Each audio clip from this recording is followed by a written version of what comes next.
bonjour. Ahmed Arikba, bonjour. Bienvenue. Merci. Amis téléspectateurs internet, bonjour. On démarre par le quotidien Les 4 vérités, choix de filière dans les universités publiques du Bénin, la plateforme Après mon bac, ouverte du 23 août au 5 septembre. Laurent Roland Toninquès. Oui, je crois que c'est une bonne nouvelle pour les nouveaux bacheliers. Et il est très important que ces bacheliers aillent se faire, en tout cas enregistrer sur cette plateforme, histoire de faciliter la tâche du gouvernement qui va faire la répartition selon les notes obtenues, selon les moyennes obtenues, et savoir qui peut aller dans telle ou telle filière. Parce qu'il ne s'agit pas de choisir tout de go, c'est qu'il faut voir aussi les notes que vous avez dans certaines matières clés. Et c'est sur cette base que le gouvernement décide de vous envoyer dans telle ou telle filière. Et donc, quand on vous envoie après peut-être dans une filière que vous ne voulez pas et que vous voulez choisir une filière, à ce moment, vous devez payer. Mais le gouvernement vous donne, en tout cas, je crois que c'est aussi même payant, mais il y a aussi des avantages pour certains qui ont les mentions très bien également. Donc, c'est très important que ces nouveaux bacheliers aillent se faire enregistrer sur cette plateforme en choisissant les filières qu'ils veulent. Et c'est aux techniciens ou experts du ministère de l'enseignement supérieur de faire la répartition. Restons, si vous le voulez bien, dans le milieu scolaire pour parler de la fin. En apothéose du championnat national scolaire 2023, le Bénin est en train de structurer la détection des talents en milieu scolaire. Dixit Oswald Obeki. Oui, je crois que quand on voit un peu ce qui se passe au niveau du championnat scolaire, c'est une bonne chose. On se rend compte que beaucoup d'efforts sont faits à ce niveau et que de plus en plus le football, le sport à la base est révélé. Et donc, il va falloir maintenir la même dynamique et faire en sorte que ces enfants qui hier peut-être étaient déjà à la Coupe du Monde scolaire et qui aujourd'hui, leur établissement est encore sacré championne. Oui, j'ai pu voir. Le CEU Saint-Rita. Oui, bien évidemment. Et je crois j'ai vu aussi que c'est le Zou qui a été championne pour le basket, sauf erreur de ma part. Quand on voit ces résultats, c'est encourageant. Donc, il va falloir mettre encore des moyens pour accompagner ces enfants. On a pu voir les prouesses que nos jeunes enfants ont faites pour la Coupe du Monde scolaire. N'eût été l'expérience qui leur a fait peut-être des fois à un moment donné, ils auraient pu battre la France pour se retrouver au plus haut niveau. Malheureusement, vous avez les talents, mais parfois l'expérience vous manque dans une certaine mesure. Donc c'est un premier c'est un coup d'essai, mais un coup de maître, il faut l'avouer. Et donc il va falloir travailler à accompagner davantage ces jeunes. On a pu voir le résultat que ces enfants ont obtenu cette année. On va faire en sorte que ceux qui vont participer à d'autres compétitions plus tard puissent faire mieux que ceux qui sont passés. C'est de ça qu'il est question. D'accord. Laurent Roland Toninquès, l'info est à la une de tous les quotidiens ce matin. Mairie de Ouidah, le secrétaire exécutif suspendu. Oui, de la même manière que vous avez été amené, vous devez faire très attention. Parce que c'est une réforme qui a amené les secrétaires exécutifs qui contrôlent pratiquement tout dans les mairies aujourd'hui. Le maire incarne l'autorité politique et l'autorité administrative est incarnée par le secrétaire exécutif. Et quand c'est comme ça et que vous savez que c'est sur la base d'une réforme et que d'ailleurs vous êtes dans un milieu où vous n'êtes pas censé être aimé par tout le monde, être accompagné par tout le monde parce que vous venez déranger les intérêts des uns et des autres. De la manière dont les choses se passaient où les gens pour partager le gâteau, en tout cas entre eux, dans ce où vous venez maintenant incarner l'autorité administrative, envoyée d'ailleurs par l'autorité étatique qui vous donne plein pouvoir. Vous devez faire très attention parce que c'est vite arrivé la peau de banane, mais c'est vite arrivé aussi que vous pensiez que vous êtes intouchable parce que vous êtes plus fort que les autorités politiques qui sont sur le territoire. Et là, très vite, vous tombez dans une erreur et puis ça vous paye cash. C'est peut-être ce qui est arrivé à certains secrétaires exécutifs. On n'a pas encore les raisons valables qui ont conduit à à la suspension. En tout cas, c'est suspension. En tout cas, je n'ai pas d'éléments, puisque l'info que j'ai pu lire hier, c'est que les raisons ne sont pas encore énumérées. Non, pas encore. Donc, il va falloir que les secrétaires exécutifs... Moi, je pense qu'une fois qu'on a déjà suspendu un 2, 3 secrétaires exécutifs, les gens doivent pouvoir s'inspirer. C'est le 6e maintenant. Voilà. C'est le 6e pratiquement après cette réforme. Voilà, et donc les gens doivent pouvoir s'inspirer de cette situation, chercher à savoir ce qui a pu amener à la situation de tel ou tel secrétaire exécutif. Qu'est-ce qu'il doit faire pour ne pas tomber dans ce problème? Parce que déjà, vous n'êtes pas agent de l'État, vous avez postulé, on a étudié le dossier, on a fait un tirage. Mais quand vous êtes suspendu comme ça, vous savez, on peut vous bloquer toutes les voies de servir l'État à tous les niveaux. D'ailleurs, même après, c'est un rapport qui vous suit, en fait. C'est un rapport qui vous suit, et même au plan international, parce qu'il se peut que vous déposiez un dossier quelque part, mais quand on vient demander peut-être au ministre de la décentralisation ou au cas du ministère de la décentralisation, enquête de moralité sur vous, et si le rapport n'est pas bon, vous fermez toutes les portes. Donc, c'est très important de faire attention. Laurent Roland Tolinkès, parlons politique, même si en parlant des SE, on parle déjà plus ou moins politique. Justement, alors à la une du quotidien, l'événement du jour, reddition de comptes aux militants, les députés de l'UPR au contact de leur base dès le 1er septembre. Oui, c'est très important d'aller au contact de la base. C'est très important d'aller au contact de la base. Parce que quand vous faites un travail, vous devez rendre compte à vos militants. Et quand on sait que les militants, chaque année, le nombre diminue, parce qu'il y a peut-être beaucoup qui attendent depuis 7 ans avoir leur part du gâteau, qui ne l'ont pas, et qui se fâchent et qui veulent peut-être changer de vision politique en allant dans d'autres formations politiques. Et quand on sait qu'il y a quelques jours, des militants de leur parti sont allés, en tout cas, selon les infos. Selon les infos, quelques. Parce que pour d'aucuns, il s'agirait tout simplement d'une fausse information, ou en tout cas d'une manœuvre. Voilà, les acteurs politiques ont toujours dit que c'est une fausse information, c'est une manœuvre, que parfois il y a un langage qui utilise, c'est un non-événement. C'est un non-événement, jusqu'au moment où c'est un non-lieu. Jusqu'au moment où ils sont surpris désagréablement. Je crois qu'il ne faut pas, même si c'est un individu, même si c'est un mouton qui dit que bon, maintenant il ne veut plus rester dans le parti Union pour le renouveau. C'est un élément de moins. C'est un élément de moins quand même. Donc il faut tenir compte de ces trucs-là. Parce que quand votre popularité s'effrite dans une certaine mesure, vous recevez des coups et à un moment donné, un jour vous vous réveillez, vous n'avez personne derrière vous. Il va falloir faire très attention. Maintenant, quand on parle de reddition de comptes, qu'iront-ils dire aux militants à la base? De quelle base nous parle-t-on? Est-ce que ce n'est pas la manière dont ils ont l'habitude de le faire? C'est-à-dire que c'est peut-être une cinquantaine de personnes dans une salle du peuple d'une mairie, et puis on parle pour dire que c'est le militant à la base. Non, je pense que aller à la base, c'est aussi investir ces coordonnateurs d'arrondissement, de village, du parti, d'aller voir les gens dans les hameaux, discuter avec ces personnes-là. Cette manière de faire les choses où vous allez dire, ils vont vous dire qu'ils font rencontrer les gens à la base. On envoie les députés, par exemple, je prends à tout hasard l'exemple de la 6e. Les députés de la 6e, c'était un sport favori pour eux, pour la dernière législature. Ils se rassemblent à la maison salle du peuple de la mairie d'Abonne-Clavier avec une centaine de personnes et c'est fini la reddition des comptes. Ils vont asseoir pareil dans la salle de conférence, pareil. Ils vont à Zé, pareil. Et donc, ils ont déjà fait reddition des comptes. Ce n'est pas de ça qu'il est question. Je crois qu'il faut voir, je ne sais pas, je suppose que cette fois-ci, ils vont voir cette stratégie-là, cette manière de faire les choses. Il faut aller au contact des véritables populations électeurs. Et même si vous constatez qu'il y a des gens qui ne sont pas de votre parti, mais qui souhaiteraient participer à telle reddition de comptes, il faut les accepter, les écouter et essayer de prendre en compte leurs recommandations, leurs dénonciations. Ça va les aider. Autrement, quand ils vont faire le tour avec 4x4, ils vont carrer, ils vont faire leur comment vous appelez, un show, c'est ça? Leur show politique avec une centaine ou cinquantaine de personnes dans une salle pour dire qu'ils ont fait reddition de comptes. Attention, ça peut surprendre. Donc on va dire belle initiative, mais il faut voir, il faut travailler sur le comment. Oui, sur le comment, parce que oui, il y a le financement des partis politiques. Justement, qui permet de... Donc l'argent est là, il faut faire reddition des comptes, parce que là, ils n'auront pas besoin, il y a la cagnotte là quand même, et on va puiser dedans. Quoique. La cagnotte mise à disposition ne suffit pas forcément.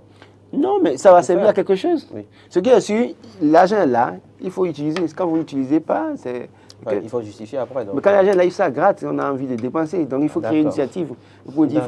Non, reddition de compte véritablement, d'accord, oui, je ne suis pas contre. C'est une belle initiative. Une belle initiative. C'est louable. Mais pas avec les amis des députés, les amis. Oui, parce que souvent, c'est toucher réellement les populations à la base. Quoi. Pour leur parler et le grand nombre. Le grand nombre. Écouter aussi. Voilà. Et écouter les populations, parce que souvent, c'est peut-être quelques jeunes qui sont derrière tes députés, ils les appellent pour dire bon, cherche-moi 10 personnes là, et jeunes de Rome, par exemple, je donne pas tout hasard. Quelqu'un se sentira indexé ce matin, mais bizarrement, c'est arrivé comme ça. D'accord. Appelle-moi 10 jeunes de Rome. Si vous le dites. L'autre va dire, mais appelle-moi 10 jeunes de Soava, l'ancien maire de Soava, vont dire bon, il va identifier ses amis les plus cotés, et puis quelques jeunes là, et puis ils se retrouvent à la salle du peuple de Soava, et ils viennent pour dire, bon, depuis qu'on est allé à l'Assemblée nationale, vous voyez, on a de bonnes visions, et puis on a voté telle loi, vous savez, les autres députés ont fait ci, mais nous, on s'en envie. C'est pas ça, je vous en prie. Bon, en fait, écoutez, je vous fais de la consultation politique gratuitement ce matin. Laurent Roland Tonenquez, restons en politique, élection au Bénin, nous sommes à la une du quotidien Matin Libre, 2019-2023, ces entorses à la loi non réglées, et la question qui suit, les mêmes causes ne produiront-elles pas les mêmes effets en 2026? C'est clair que les mêmes causes pourront produire les mêmes effets en 2026 si on ne fait pas attention. Okay. Les situations d'entorse à la loi de 2019, 2020, 2021 et 2023, dans une certaine mesure, surtout en 2023, peu s'en fallait, ça allait créer encore d'autres dégâts. De quelle entorse parle-t-on concrètement? Écoutez, en 2019, il n'y avait pas de certificat de conformité. Ce n'était pas dans la loi, le certificat de conformité. C'est sorti de nulle part, c'est une entorse à la loi quand même. D'accord, si vous le dites. En 2020, on ne sait pas quelle alchimie, Paul Rungba est devenu secrétaire exécutif national du parti FCBE, mettant de côté Boniaï et consorts. C'est une entorse à la loi, parce qu'on ne sait pas quel... C'est vrai qu'on me dira que oui, ils ont accepté de se conformer à la réforme du système partisan, mais Paul Rungba n'est pas fondateur du parti FCBE, à ce que je sache, dans une certaine mesure. On sait comment il est arrivé au gouvernement, dans le parti FCBE à un moment donné. Donc, il y a des faits qui, à un moment donné, ont été des entorses à la loi et qui ont aussi perturbé la quiétude des Béninois. Que faire pour qu'en 2026, nous n'assistions plus à de telles situations fâcheuses qui peuvent amener des frustrations? Et quand je le dis toujours, de frustration en frustration, ça explose. Et quand ça explose, difficile de contrôler. Personne n'est fier de voir qu'aujourd'hui, il y a des dizaines de milliers de personnes en prison, à Missérété, à Porte-Nouveau, à Ouida également. Parmi ces prisonniers, par exemple, j'ai pu lire la liste il y a quelques jours. Il y a par exemple un vieux de 80 ans qui est en prison du fait des situations de la crise politique qu'on a pu connaître en 2019 et 2021. Okay. Donc, quand vous voyez tout ça là, et que moi, je n'ai pas de parents directs, mais je me mets à la place de ces personnes qui ont des parents directs et qui se retrouvent en prison dans de telles difficultés. Comment est-ce qu'ils se sentent? Le père de famille qui aujourd'hui, du fait de ces intrigues politiques, cette situation politique, se retrouve en prison depuis 2019 ou 2020, laissant femmes et enfants en l'air, qui s'occupent de la femme, qui s'occupent des enfants, dans une certaine mesure. Donc, c'est autant de situations. Et il faut, je le dis toujours, ne regardons pas là où nous avons renversé notre marchandise, comme on le dit dans notre langue locale. Mais il faut regarder là où on a trébuché. Donc, si nous avons trébuché quelque part, ça a conduit à de telles situations, faisons en sorte de ne plus trébucher au point d'en arriver à renverser notre marchandise ou bien notre bagage par terre. Donc, je crois que pour que les mêmes causes ne produisent pas les mêmes effets, parce qu'on a pu voir déjà même peu s'en fallait en 2023, 2022, que les démocrates n'iraient pas aux élections législatives parce que la liste pourrait être invalidée. D'ailleurs, même ce qu'on a pu voir, il n'eût été la clairvoyance de Razaki Amouda à la tête de la Cour constitutionnelle, il ne serait pas allé aux élections et on ne sait pas ce que ça pouvait engendrer. Faire en sorte qu'en 2026, toutes les sensibilités qui remplissent les conditions aillent aux élections dans la paix, dans la quiétude. Qu'aucun certificat de conformité ne sorte de nulle part encore pour empêcher les gens d'aller aux élections. Que le système de parrainage, tel que c'est fait aujourd'hui, c'est vrai que heureusement les démocrates ont des députés à l'Assemblée nationale, mais comme on a pu voir en 2021, où des gens sortis de nulle part, parce que quand on parle d'entorse, c'est aussi ça. quand je prends le duo Corentin Corcoué, Irénée Agossa, on lui a bien dit qu'il faut être issu d'une formation politique. Il faut, en tout cas, les candidats sont présentés par des formations politiques. C'est ce qui est dit. Mais quand on est allé aux élections 2021, Irénée Agossa, sanctionné au Parti démocrate, se retrouve du jour au lendemain candidat d'une formation politique qui n'existe pas et a même eu les parrainages pendant que des partis régulièrement constitués n'ont pas eu de parrainage, et ce qui a peut-être amené d'autres situations. On a pu voir la FCBE avoir le parrainage aussi facilement, dans une certaine mesure. Donc, en 2026, faisons en sorte que cette situation n'arrive pas. Parce que Irénée Agossa, le cas, ce qui touche le plus, le gars n'avait pas... C'est bien après l'élection qu'il allait constituer sa formation politique, et en ce moment, il s'est séparé d'ailleurs même de celui qui était son, comment vous appelez, son colistier. Cela suppose qu'en fait, c'était une union de circonstances pour atteindre un objectif. Évitons ça à l'avenir. Ça participe de la quiétude, de la paix des Béninois. Ça participe de la paix du peuple béninois parce que c'est une paix chèrement acquise depuis 1990. Il va falloir que nous puissions mettre en place tous les mécanismes pour préserver cette paix. C'est très important. On sait toujours quand ça commence, mais on ne sait jamais quand ça va finir. Laurent Roland Toninquès, alors la une du quotidien le matinal, et rendons-nous dans le Borgou notamment, où la montée des eaux inquiète le procureur qui vraisemblablement a dans ses viseurs, sinon dans son viseur, les maires du département. Oui. On parle de non-signalisation notamment, donc c'est très important. C'est très important de signaler là où il y a les coups d'eau aux populations, surtout quand ces coups d'eau traversent parfois des voies dans une certaine mesure pour permettre aux gens, parce que dans cette période de montée des eaux, il se peut que quand vous ne savez pas qu'il y a de l'eau sur la chaussée. Oui, parce que quand vous n'avez pas de panneaux, vous circulez normalement comme si de rien n'était, mais vous êtes peut-être... Vous êtes surpris de voir de l'eau devant vous, et puis là, c'est difficile.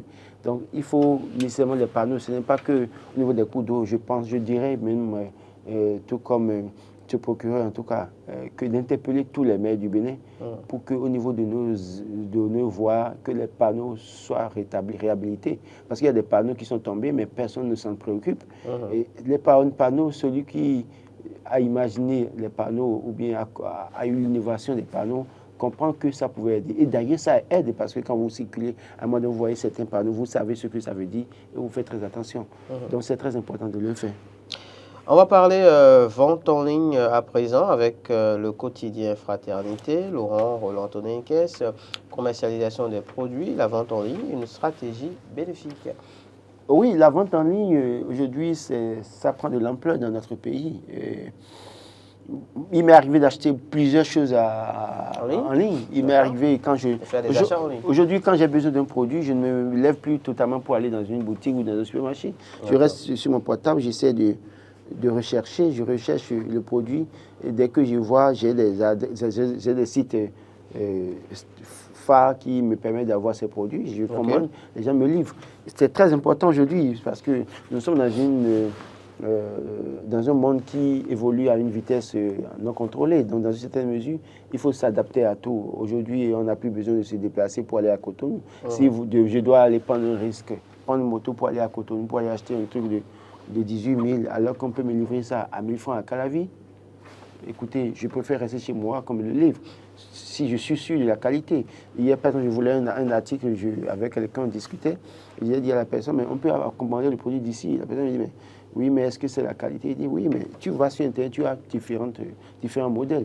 On a recherché, on a eu les différents modèles, et puis on a sélectionné parce qu'il y a les caractéristiques des produits. On a commandé, et puis 30 minutes après, on est venu livrer ça à 1 000 francs. Plutôt que de prendre sa moto, prendre le carburant dedans, aller à Cotonou, et s'exposer à des risques, un accident peut arriver. Donc aujourd'hui, oui, c'est très important de profiter de cette aubaine que nous offre le numérique et de commander ce que nous voulons en ligne. Même à manger, vous restez chez vous, on vous livre. On vous livre, vous mangez, vous restez chez vous. Vous n'avez pas besoin de sortir, vous restez chez vous. Si vous avez un travail à faire, vous restez là. Donc c'est autant, même si c'est votre restaurant préféré, il suffit d'un coup de fil.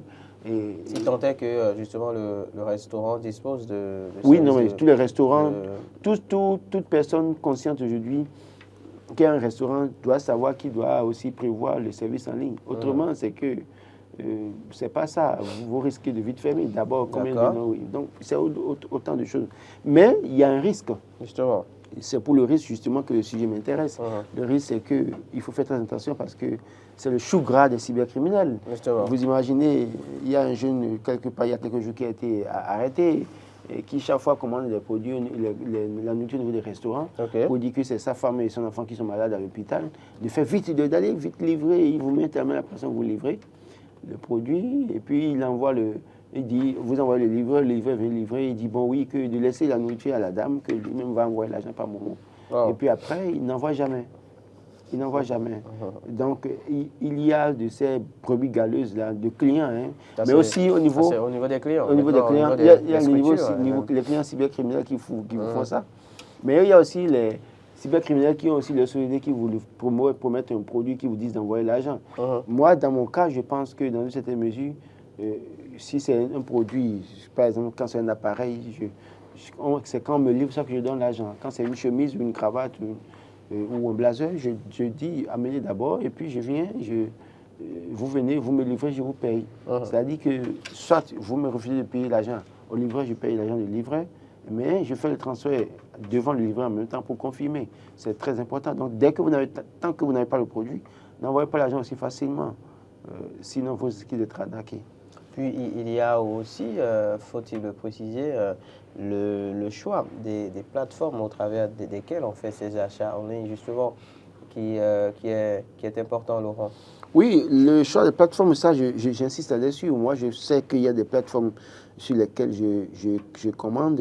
Il y a au moins 2 plateformes. Qui sont fiables. Il y a au moins 2 plateformes qui sont fiables, Bénin. Je ne vais pas les citer parce que... Non, on va pas la faire cette ça participe de la publicité pour elles, mais ces plateformes... Oui, c'est vrai. Donc, c'est une plateforme, l'une des plateformes phares que je connais, sur laquelle j'ai toujours recherché mes produits.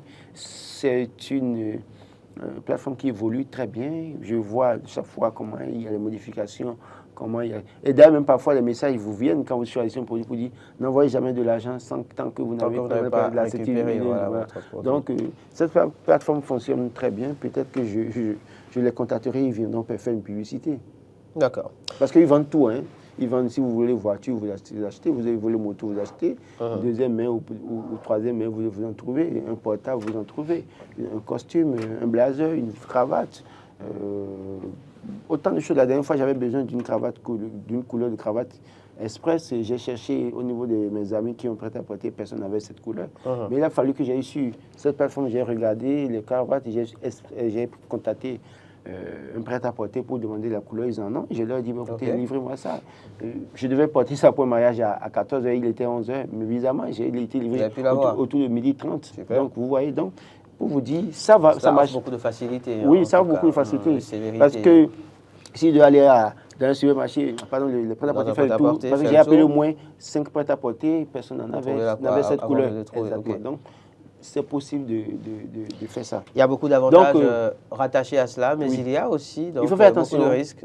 Vous recherchez le produit, vous voyez, la personne vous confirme, vous demandez à la personne le livreur vient, voilà. Et tant que le livreur n'a pas l'argent ou bien n'a pas la confiance. Donc le produit n'est pas livré, on ne payez pas. Voilà. Mais tant que aussi vous, fournisseur, vous n'avez pas l'argent, le livreur vient, ne le déposez pas comme ça, parce qu'on peut vous dribbler.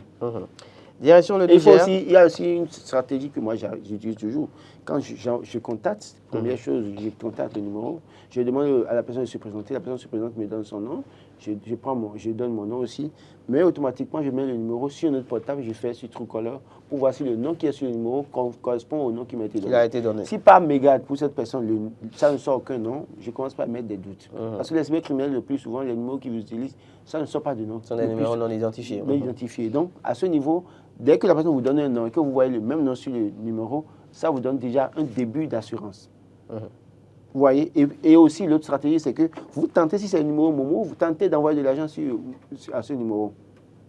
Vous tentez d'envoyer de l'argent à ce numéro. Ok, pour voir le nom. Et puis, avant la dernière étape, le nom s'affiche. Vous savez si c'est vraiment lui ou pas. Et quand vous voyez que le nom qui vous a donné correspond, vous pouvez stopper. Parce que ça veut dire que tout au moins, ce numéro est dans la base de MTN, dans la MTN Bénin. Donc là, à un moment donné, vous pouvez même interpeller MTN. Pourquoi pas? Parce qu'au moins, sur la base, vous avez pu avoir la confirmation que le nom correspond au numéro. Bien sûr, bien sûr. Allez, direction le Niger rapidement avec le sujet qui fâche, Laurent Roland Tonenques. Discours démagogique des putschistes pour se maintenir au pouvoir. La CEDEAO jette à la poubelle le plan de transition de la junte, puisqu'il faut rappeler que justement, pour le week-end dernier, le général Tchiani, donc l'homme fort du Niger depuis quelques jours, a notamment fait mention d'une période de transition de 3 ans. Vous avez bien dit le sujet qui fâche. Bien sûr. Et vous voulez que j'en parle pour que ça fâche davantage? Bien sûr. Passons au sujet. C'est l'actualité. Alors, que pensez-vous déjà de cette transition de 3 ans annoncée par la junte au pouvoir? Je ne pense rien. D'accord. Je préfère ne pas en parler. En Parce tout que cas, mes convictions demeureront Oui. mes convictions Oui. et on peut les prendre autrement. Oui. Je préfère ne pas en parler.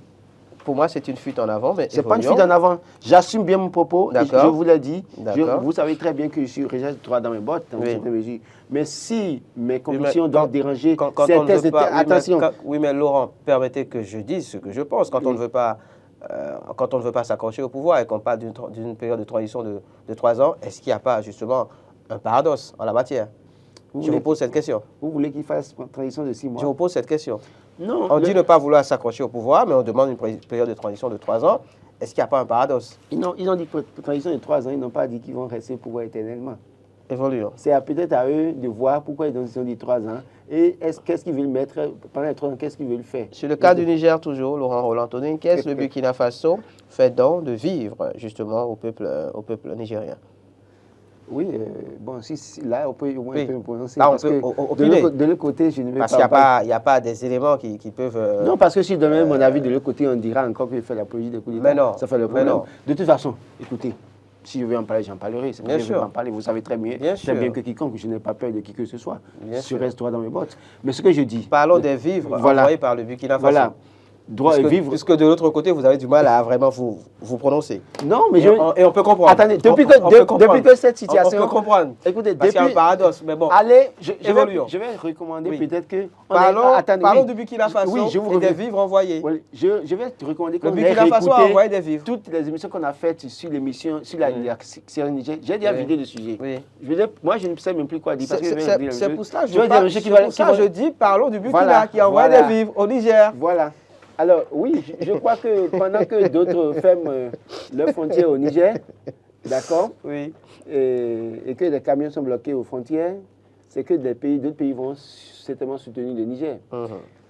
Et en fait, ces sanctions aujourd'hui vont participer à renforcer les pays qui ont fait le coup d'État. Quand on prend le Burkina, le Mali, j'ai suivi une vidéo où le premier ministre du Mali disait que oui, le sucre coûterait. Je n'ai pas d'éléments de preuve, OK. je n'ai pas vérifié, je n'ai pas été au Mali non plus, mais le sucre coûterait moins cher qu'en Côte d'Ivoire aujourd'hui. OK. Il a dit que les salaires ont été augmentés.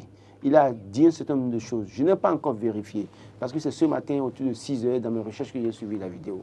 J'aurai le temps de vérifier. Vous savez très bien, je vais vérifier, je vais nous dire, ils peuvent ne pas être d'accord, mais on peut faire la confrontation des idées. Mais toujours est-il que, plus vous mettez la pression sur des gens, que vous prenez des mesures pour les asphyxier dans ces mesures, ils vont peut-être trouver des moyens de résilience. C'est normal, c'est la nature humaine qui est Voilà. ainsi. Alors, quand plus vous faites ça, parce que depuis qu'ils ont fait coup d'État au Mali, ils n'ont plus de soutien, d'aide des partenaires dans une certaine mesure. Mais le pays continue de vivre. Est-ce que vous avez suivi ces derniers jours un Malien crier pour dire qu'il n'a pas eu son salaire, un fonctionnaire dit « je n'ai pas reçu mon salaire Non. Donc, quand c'est comme ça, ces pays qui ont peut-être réussi à avoir l'autosuffisance alimentaire malgré tout, oui, je dis malgré tout. Oui, bon. Ce qui est sûr, vous savez, nous sommes... N'exagérons pas non plus. N'exagérons pas non plus. Ahmed n'arrive pas. N'exagérons pas non Ahmed plus. n'arrive pas. Parce que parler d'autosuffisance Il y a pression Oui. sur le Burkina Faso. Oui. Le Burkina Faso continue d'envoyer une tomate au Bénin. D'accord. S'il n'y en a pas chez eux, en quantité là, ils ne vont pas permettre de vendre ça au Bénin. OK. c'est parce que Mais quelque ça part... ne suffit pas pour parler d'autosuffisance Ah non, alimentaire. attention. C'est pas parce qu'on produit assez de tomates. Vous avez vu qu'on a peut-être assez de vous blé. avez entendu? Qu'on a peut-être assez, je ne sais pas. Donc, pour parler d'autosuffisance alimentaire, c'est vous qui voulez... C'est beaucoup d'éléments. C'est vous qui voulez vous parlez de blé. N'abusez pas non plus. Vous parlez de blé. Le blé n'est pas une habitude alimentaire africaine. Ah d'accord. Oui. Le blé. Ah d'accord. Non, parce que c'est-à-dire que nous avons, on a importé ça. C'est déjà dans les habitudes, malheureusement. Oui, non. En fait, à l'origine. Après, on va parler de céréales. Après, on va parler de beaucoup d'autres vivres. N'allez pas parler de blé avec le Burkina qui a fini par trouver la solution de faire du pain avec le maïs dans une certaine mesure. Et c'est ce que je recommande au Bénin aussi. Trouver le moyen de faire le pain avec du manioc plutôt que d'aller installer une usine de blé alors que vous ne produisez pas de blé. Tout ça, c'est créer de l'emploi ailleurs. Ce que je vous dis, quand je dis autosuffisant, c'est que même si ce n'est pas autosuffisant, concrètement à 100%, mais les gens relativise parce que c'est abusé. Ce qui est sûr, depuis qu'il y a cette situation au Burkina Faso, et dans ces pays, on n'a pas encore entendu un fonctionnaire dire à la fin du mois qu'il n'a pas eu son salaire. Donc, il y a que les sanctions peuvent contribuer à renforcer ces États-là. Il vaut mieux être flexible dans les sanctions plutôt que d'être dur dans les sanctions et vivre. Par exemple, aujourd'hui, on apprend que l'Algérie serait prête à ce que les marchandises passent par son port. C'est une des solutions trouvées par voilà. Pendant ce Niger. temps, que deviendra le port du Bénin? Pour le moment, inopérationnel. Hein? Pour le moment, inopérationnel. Non, pas inopérationnel. Il y aura des marchandises qui vont passer. Avec le Niger. Oui. Avec le Niger. Mais il y a des marchandises qui vont passer. Mais alors, finalement, qui paie? Oui, c'est le prix à payer, comme on l'a déjà dit plusieurs fois sur ce plateau. Merci à vous, Laurent.